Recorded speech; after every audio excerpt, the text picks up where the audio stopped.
السلام علیکم معزز سامعین، آج میں آپ کے لیے بلال کی 24ویں قسط لے کر آئی ہوں۔ اس سے پہلے کہ ہم شروع کریں، برائے مہربانی آپ چینل کو سبسکرائب کر دیں اور بیل آئیکن پریس کر دیں تاکہ آنے والی تمام ویڈیوز آپ تک بر وقت پہنچ سکیں۔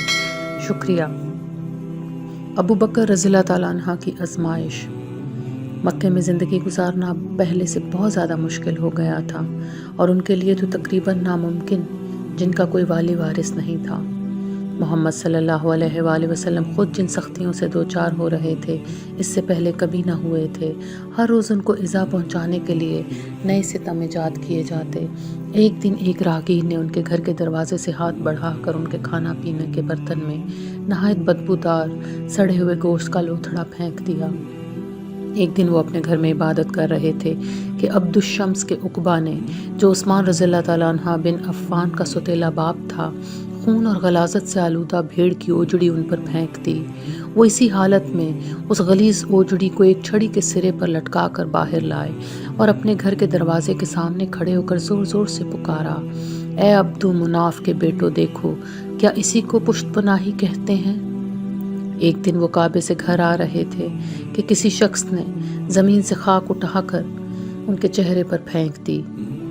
منہ، سر، آنکھیں سب مٹی میں اٹ گئیں۔ وہ اس ناہنجار کو دیکھ بھی نہ پائے۔ کئی بار گلیوں میں ان پر اوپر کی منزلوں سے کوڑا پھینکا گیا۔ میرے محسن ابو بکر رضی اللہ تعالیٰ عنہ کا حال بھی حد درجہ ایسا ہی تھا۔ اسلام لانے سے پہلے وہ مکے کے ایک نہایت بااثر اور بارسوخ شخصیت تھے۔ یہ ٹھیک ہے کہ حمزہ رضی اللہ تعالیٰ عنہ اور عمر رضی اللہ تعالیٰ عنہ کی طرح لوگ ان سے خائف نہیں تھے، لیکن ان کے روحانی مرتبے اور خوش اخلاقی کی وجہ سے سارے شہر میں ان کا بڑا احترام تھا۔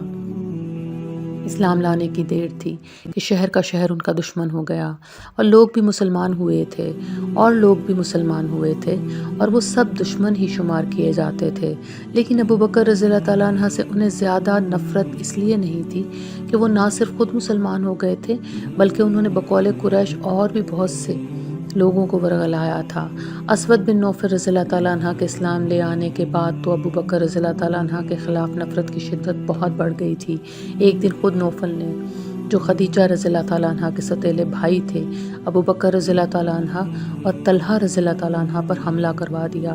کچھ لوگوں نے ان دونوں کو پکڑا اور سر سے پیر تک رسیوں سے جکڑ کر بازار میں پھینکوا دیا۔ یہ سب کچھ سب کے سامنے سر بازار ہوتا رہا، مگر ابو بکر رضی اللہ تعالیٰ عنہ کے اپنے قبیلے یتم کے کسی فرد نے اسد قبیلے والوں سے مزاحمت نہیں کی اور کھڑے کھڑے تماشا دیکھتے رہے۔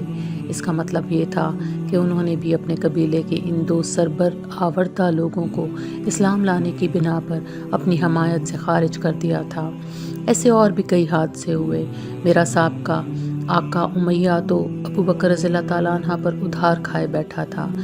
بنو جمح کے محلے میں ابو بکر رضی اللہ تعالیٰ عنہ کا گھر اس کے گھر کے پاس ہی تھا۔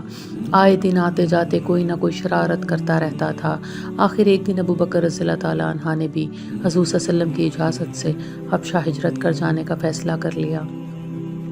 ابو بکر رضی اللہ تعالیٰ عنہ بحیرہ احمر کے سفر کے لیے مکے سے روانہ ہوئے تو راستے میں ان کی ملاقات غنہ سے ہوئی، جو مکے سے تھوڑی دور صحرا میں چند چھوٹے چھوٹے قبیلوں کا مشترکہ سردار تھا اور ابو بکر رضی اللہ تعالیٰ عنہ سے اچھی طرح واقف تھا۔ اس نے مکے میں ان کی بڑی شان و شوکت دیکھی تھی۔ انہیں اسی طرح حال سے بحال دیکھ کر اس سے نہ رہا گیا۔ اس کے معتد سوالوں کے جواب میں ابو بکر رضی اللہ تعالیٰ عنہ نے صرف یہی کہا کہ مجھ پر میرے شہر والوں نے بہت ستم ڈھائے ہیں اور میں مجبور ہو کر مکے سے نکل آیا ہوں۔ اب میری یہی تمنا ہے کہ میں زندگی کے باقی دن کہیں یاد الہی میں گزار دوں۔ غنہ نے حیران ہو کر پوچھا، ایسا کیا ہو گیا ابن ابو قحافہ؟ تم تو اپنے قبیلے کے سر کا تاج ہو، راست باز، بے بسوں کے مددگار، غریبوں مسکینوں کے غم گسار، تمہارے ساتھ ایسا کیوں ہوا؟ تم واپس مکے چلو میرے ساتھ میری پشت پناہی میں۔ مکے والوں کو اس بدوی سردار کا بڑا لحاظ تھا۔ انہوں نے اس کی پشت پناہی کو تسلیم تو کر لیا، لیکن ساتھ ہی ایک شرط بھی رکھ دی، وہ یہ کہ ابو بکر رضی اللہ تعالیٰ عنہ اپنا اسلام اور اپنی عبادتیں اپنے گھر ہی میں رکھیں، شہر کے بچے بچیوں کو گمراہ نہ کریں۔ غنہ نے بھی اسی بات پر زور دیا تو ابو بکر رضی اللہ تعالیٰ عنہ نے اس کی پناہ واپس کر دی۔